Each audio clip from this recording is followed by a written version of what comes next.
బీజేపీలోకి BRS sitting ఎంపీలు BV Patil Ramulu నేడు రేపో చేరే ఛాన్స్. ఇప్పటికే కమల్నాథ్తో సమావేశం. లోక్సభ బరిలో నిలిచే ప్రయత్నం. నాగర్ కర్నూలు నుంచి రాములు లేదా ఆయన కుమారుడు ఓ సినీ నిర్మాతకు బీజేపీ గాలం అంటూ ఒకరిని చూస్తాం. నేడో రేపో చేరే ఛాన్స్. ఇప్పటికే కమల్నాథ్తో సమావేశం అంటూ ఒకరిని చూస్తా ఉన్నాం కదా. పార్లమెంట్ ఎన్నికలకు సమయం దగ్గర పడుతున్న కొద్దీ అన్ని పార్టీలు ఆచితూచి వ్యవహరిస్తున్నాయి. అన్ని పార్టీలు ఆపరేషన్ ఆకర్ష్కు పని చెబుతున్నాయి. బీజేపీ సైతం సిట్టింగ్ ఎంపీలపై గురిపెట్టినట్లు తెలుస్తోంది. పార్టీలోకి పలువురిని చేర్చుకొని వారికి టికెట్లు ఇచ్చే యోచనలో ఉంది. అందులో భాగంగా బీఆర్ఎస్ ఎంపీలు బీవీ పాటిల్తో పాటు రాములు సైతం కారు దిగే అవకాశాలు కనిపిస్తున్నాయి. త్వరలోనే వారు కాషాయ తీర్థం పుచ్చుకున్నారనే వార్త చక్కర్లు కొడుతోంది. ఇప్పటికే బీజేపీ నేతలు బీవీ పాటిల్తో చర్చలు జరిపినట్లు సమాచారం. ఆయనతో పాటు నాగర్ కర్నూలు ఎంపీ రాములతో సైతం భేటీ అయినట్లు తెలిసింది. నాగర్ కర్నూలు పార్లమెంట్ సన్నాహక సమావేశానికి ఆహ్వానం అందకపోవడంతో కారు దిగడం ఖాయమని దాదాపుగా తెలుస్తోంది. ఆయనతో పాటు ఆయన తనయుడు భరత్ సైతం కాషాయ తీర్థం పుచ్చుకునే అవకాశాలు కనిపిస్తున్నాయి. రాములు కుమారుడు భరత్ కల్వకుర్తి జెడ్పీటీసీగా కొనసాగుతున్నారు. కాగా ఆయనకు జెడ్పీ చైర్మన్గా అవకాశం కల్పించాలి పలుమార్లు కొన్న పార్టీ పట్టించుకోకపోవడంతో ఇరువురు పార్టీకి గుడ్ బై చెప్పాలని నిర్ణయం తీసుకున్నట్టు తెలుస్తోంది. అసెంబ్లీ ఎన్నికలను ఆయన టికెట్ ఆశించి భంగపడ్డారు. తెరపైకి దిల్ రాజు అంట.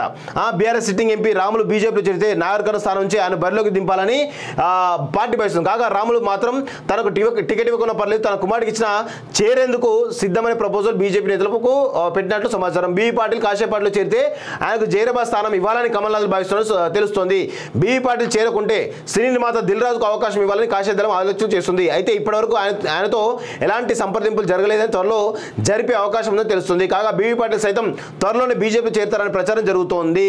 సో ఇక్కడ విషయం ఏంటి అంటే బీజేపీలోకి సంబంధించినటువంటి కొంతమంది, నేను చెప్తున్నాను కదా, వెంకయ్య నాయుడు శిష్యులు, మీరు ఎవరేమని అనుకోండి, వెంకయ్య నాయుడు శిష్యులు ఎవరైతే ఉన్నారో వాళ్ళందరూ కూడా పార్టీని ముంచేయడం ప్రయత్నం చేస్తూ ఉన్నారు.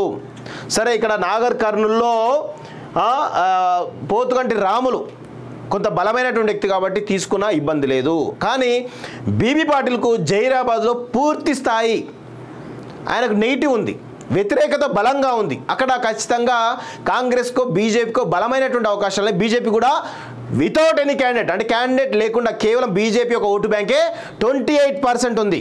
ఒకవేళ బలమైనటువంటి వ్యక్తి వస్తే ఖచ్చితంగా ఆ బలమైన వ్యక్తి గెలిచే అవకాశాలు. ఇప్పటికే కాంగ్రెస్ నుంచి సురేష్ షెట్కర్ పనిచేస్తూ ఉన్నారు. ఒకవేళ బీవీ పాటిల్ కనుక బీఆర్ఎస్ పార్టీని వీడి బీజేపీలో చేరితే కనుక కాంగ్రెస్ పార్టీ సురేష్ షెట్కారు సునాయాసంగా గెలిచేటువంటి అవకాశాలు ఉన్నాయి. ఒకవేళ అక్కడ వేరే వ్యక్తులను కనుక జైరాబాద్లో తీసుకొస్తే కనుక, ఒక మంచి వ్యక్తిని కనుక, క్లీన్ ఇమేజ్ ఉన్నటువంటి వ్యక్తిని కనుక తీసుకొస్తే కనుక గెలిచే అవకాశాలు బలంగా ఉన్నాయి. సో ఇది ఖచ్చితంగా అర్థం చేసుకోవాలి. ఇప్పటికే చాలామంది కూడా ఈ వెంకయ్య నాయుడు శిష్యులు కొంతమంది పార్టీని ఇబ్బంది పెట్టేటువంటి కార్యక్రమం చేస్తూ ఉన్నారు.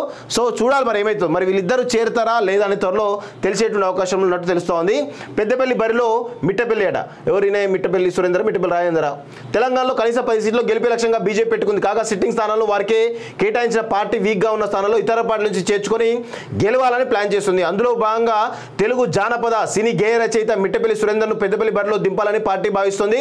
తెలంగాణ ఉద్యమం సమయంలో ఈయన పాటలు ప్రజల ఉత్సాహాన్ని నింపాయి. ఈయనకు బీజేపీ టికెట్ ఇస్తే కళాకారుడికి ఉద్యమకారు టికెట్ ఇచ్చినట్లు అవుతుందనే కోణంలో పార్టీ ఆలోచన చేస్తుంది. కాగా పలువురు బీజేపీ నాయకులు మిట్టపల్లితో ఇప్పటికే సంప్రదింపులు జరిపినట్లు తెలిసింది. కాగా ఆయన టికెట్ కన్ఫర్మ్ చేస్తే పోటీకి సిద్ధమని వారికి క్లారిటీ ఇచ్చినట్లు టాక్. మరి బీజేపీ ఆపరేషన్ ఆకర్ష్ ఎంత మేరకు సక్సెస్ అవుతుంది, వారి వ్యూహాలు ఎంత మేరకు ఫలిస్తాయి అనేది చూడాలి. వాస్తవంగా పెద్దపల్లి బరిలో ఇప్పటికే గతంలో మనం ఒక స్టోరీ చేయడం జరిగింది. మిట్టపల్లి రాజేంద్ర ప్రసాద్ ఎవరైతే ఉన్నారో ఆయన బీజేపీ నుంచి ఆల్రెడీ టికెట్ ఆశిస్తూ ఇప్పటికే గ్రౌండ్ వర్క్ స్టార్ట్ చేసినట్టు తెలుస్తోంది. ప్రస్తుతం మిట్టపల్లి సురేందర్ పేరు కూడా తెరపైకి వస్తోంది. అదే కాకుండా మిట్టపల్లి సురేందర్ని సంబంధించినటువంటి పేరు మరి కీలకమైన వ్యక్తి ప్రపోజ్ చేసినట్టు తెలుస్తోంది. అదేవిధంగా ఇంకొక కీలకమైనటువంటి నాయకుడు కూడా అక్కడ ఎవరిని రసమై బాలకిషన్ను మరి దించాలనేటువంటి ఒక చర్చ జరుగుతున్నట్టు మనకైతే తెలుస్తోంది. అదేవిధంగా ఇంకొక నాయకుడు ఆరేపల్లి మోహన్ను దించాలని చెప్పేసి కూడా తెలుస్తోంది. వీళ్ళందరూ కూడా స్థానికేతలు వాస్తవంగా. కానీ స్థానికంగా ఉన్నటువంటి మిట్టపల్లి రాజేందర్ కూడా అక్కడ ఎప్పటి నుంచో కూడా సీరియస్గా ట్రై చేస్తున్నాడు. మరి మిట్టపల్లి రాజేందర్కు టికెట్ వస్తుందా, మిట్టపల్లి సురేందర్కు టికెట్ వస్తుందా, లేకపోతే రసమై బాలకిషన్ టికెట్ వస్తుందా, లేకపోతే ఆరేపల్లి మోహన్కు టికెట్ వస్తుందా వేచి చూడాల్సిన అవసరం ఉంది. కాకపోతే అక్కడ ఒక డిమాండ్ ఏంటంటే స్థానికుడే కావాలి, స్థానికుడైతే బాగుంటుంది. పెద్దపల్లి పార్లమెంట్ అనేది వలసలకు సంబంధించినటువంటి ప్రతి ఒక్కరు ఎక్కడి నుంచో వచ్చి పోటీ చేసి పోతా ఉన్నారు తప్ప ఎవరు కూడా పెద్దపల్లి పట్టించుకోవట్లేదు అనేటువంటి ఒక బలమైనటువంటి చర్చ గ్రౌండ్లో జరుగుతూ ఉంది. సో మరి ఏ విధంగా స్థానికుడికి ఇస్తారా, స్థానికేతరులకు ఇస్తారా, ఎవరికి ఇస్తారో చూడాల్సిన అవసరం ఉంది వాస్తవంగా.